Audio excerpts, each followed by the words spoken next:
Martes Santo ng Pagtataksil.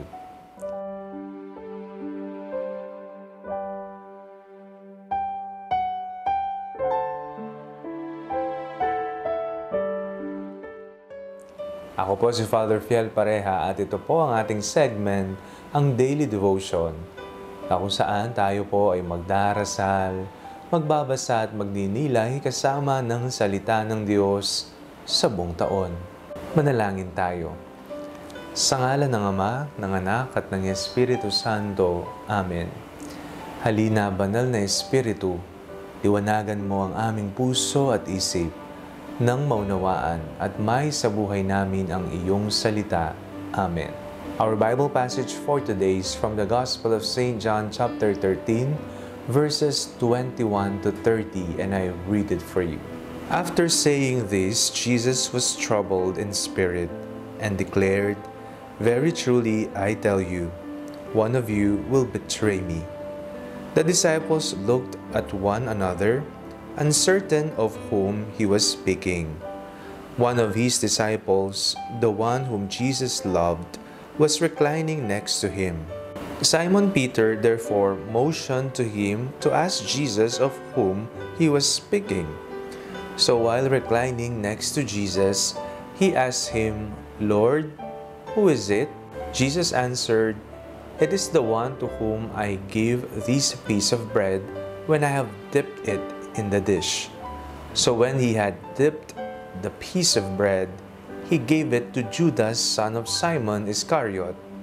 After he received the piece of bread, Satan entered into him. Jesus said to him, "Do quickly what you are going to do." Now, no one at the table knew why he said this to him. Some thought that because Judas had the common purse, Jesus was telling him, "Buy what we need for the festival," or that he should give something to the poor. So after receiving the piece of bread, he immediately went out, and it was night. Ngayong araw pong ito ay Martes Santo. Sa ating pong binasang ebanghelyo, napakinggan po natin kung papaanong nireveal ng ating Panginoong Jesucristo kung sino nga ba ang magtataksil sa Kanya, kung kanino ko ibibigay. At yun nga ay si Judas Iscariote. Nakaranas na po ba kayo ng pagtataksil? Isang misteryo ang pagtataksil, sapagkat ang gumagawa nito ay hindi ang mga taong hindi ka kakilala o kaya naman mga minsan mo lamang nakilala. Ang mga taong taksil, ang mga taong nagtataksil ay ang mga taong kilala tayo, malapit sa ating puso. Alam na alam kung ano ang ating pamumuhay. Sila ang may kapasidad, sila po ang may kakayahang magtaksil sa atin.